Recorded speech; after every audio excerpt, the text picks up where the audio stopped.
I believe that 5, 6, and maybe the extreme 700 yards is about as far as we should be attempting to shoot our game. And this should only be attempted under ideal situations. Shooting off of a bench rest at a rifle range with a given load, knowing situations on a given day where we can take our time and shoot at a target or shoot at a gong or some such thing is one thing, but a living animal that's lived to be 8, 10, 12 years old or so, and to be shot at 8, 900 yards and shot poorly and never recovered. I don't know how people that are involved doing these sort of things, could possibly have a conscience. I don't know how they would sleep at night. If I did that sort of thing, I couldn't sleep at night. I'd be in the mountains. I'd be in that area where that sheep, was last seen, and I'd spend days and days and days and days if that's what it took to try and find that animal. And if I find that animal here in Wyoming, by the time I found it 5 days later or a week later or whatever, if I ever found it, it's most certainly going to be eaten by grizzlies. The high mountains of Wyoming where sheep live are just full of grizzlies. Our grizzlies have populated this country in a great way, and it's wonderful to see these grizzlies. But all you're going to have, guys, is a set of sheep horns when it's all said and done, or if it's an elk, or if it's a deer. It's the same sort of thing. It doesn't make any difference what it is. It's what's being done and what's not being done. And I believe that somewhere along the line that this has got to correct itself. And people need to learn to hunt, and a lot of these aspects, it's nothing but sniping an animal from a far ridge across a canyon, with air currents, up and down air currents, and air movement, winds, light conditions, and so forth. All these things play a tremendous, effect on the flight of that bullet.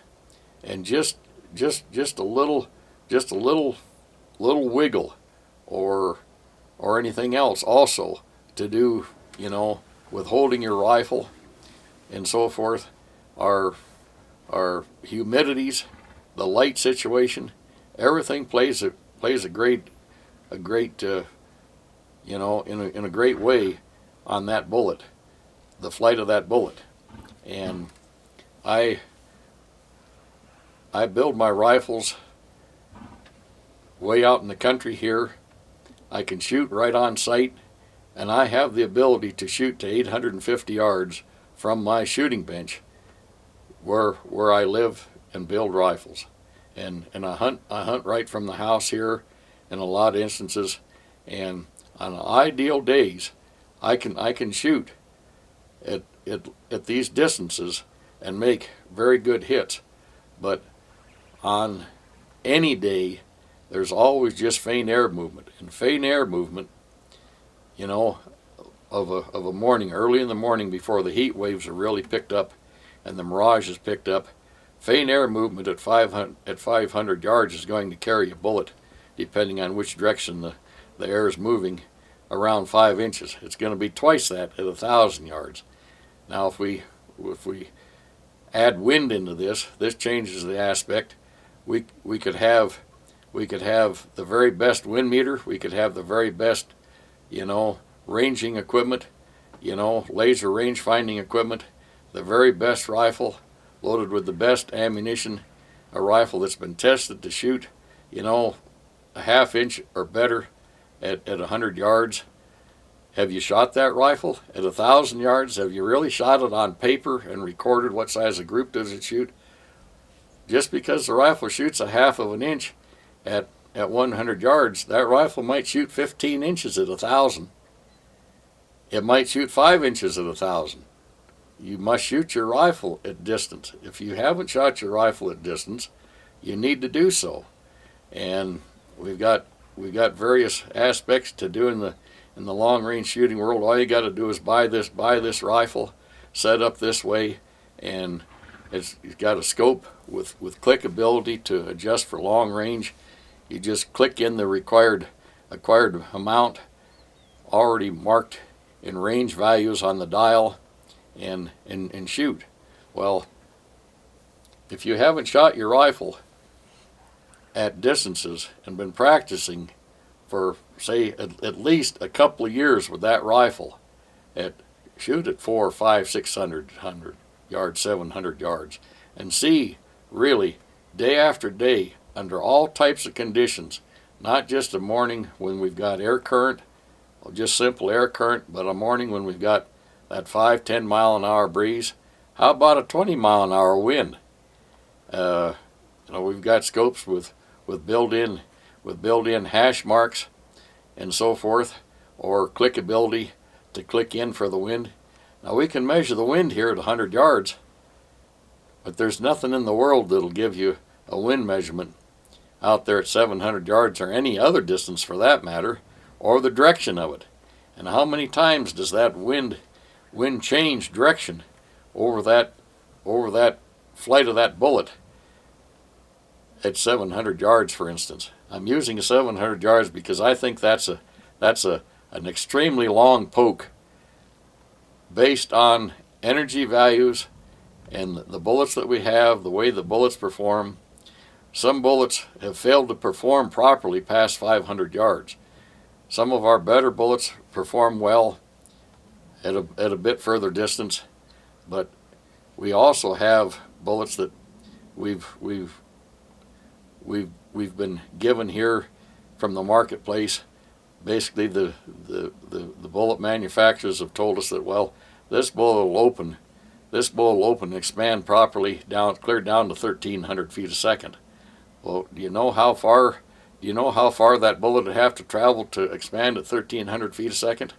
If that bullet expands well at 1,300 feet a second on the head of an elk, on the side of an elk, that bullet can't possibly perform right at 200 yards because it's going to open really fast. It's going to, in most instances, if it's not, a heavily constructed bullet in the way of hold together ability, such as a nozzle precision or an AccuBond or a long range AccuBond, those bullets will retain their weight and give some penetratability. But we've got bullets that are just regular cup and draw bullets that are just thin jacket target type bullets that people are using to shoot at long range, and these bullets completely disrupt. In some instances, they just completely blow up and there's only small amounts of fragments. In a lot of instances, at the range that these animals are being shot at, the bullet won't even make it into the body cavity before it's just totally come apart. And we've got bullets that have been recovered. I've seen them recovered bullets myself from game at various distances.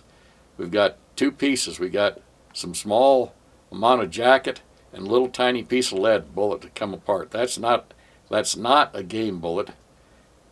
One of our first very, very best game bullets ever developed by anybody was developed by John Nosler, the Nosler Partition. In later years, he developed the AccuBond bullet, and since his passing, then now the Nosler family has developed the long-range AccuBond bullets. That's wonderful that we've got all these nice things like bullets and rifles and scopes to do these things, but this superior technology has taken us past reality. The reality is nobody should be shooting at a beautiful, majestic bighorn ram or a beautiful bull elk or sheep, or maybe an ibex in Russia or whatever it might happen to be, at really long distances. I've heard sad stories where people shot game way late in the day at 500 or 600 yards, say for instance in the mountains of Mongolia, never recovered it that day, and went the next day, and then late in the day got to where the ram was laying dead. It was cold. It was in 3 or 4 feet of snow, and that animal, as soon as they got there, it was picked up by the hunter so he could get his picture and smile big in front of a camera. Look at what I did. I went to Mongolia and I shot this sheep, but I didn't have any respect for him because I didn't go to him. I didn't dress him out. I didn't recover the meat from this beautiful animal. People hunting in and around the world, wherever it may happen to be, have just completely lost sight of any respect. They don't have any conscience, and all that guy got from that Mongolian hunt was a set of sheep horns and a cape, and it was all froze. It was all froze. The animal was all bloated up, and is this really what has all come down to? It's really sad. This is not how I was taught to hunt. That's not how I hope most people were taught to hunt, wherever it may happen to be, whatever the distance might be. And you know, this isn't just in the world of long range hunting. This is in the world of hunting period, whether it's at just 150 yards, whether you ever recover your animal. And the first thing that we need to keep in mind is what's going to happen. What's going to happen if I shoot at long distance here at 756 yards, shoot this beautiful bull elk today at 756 yards?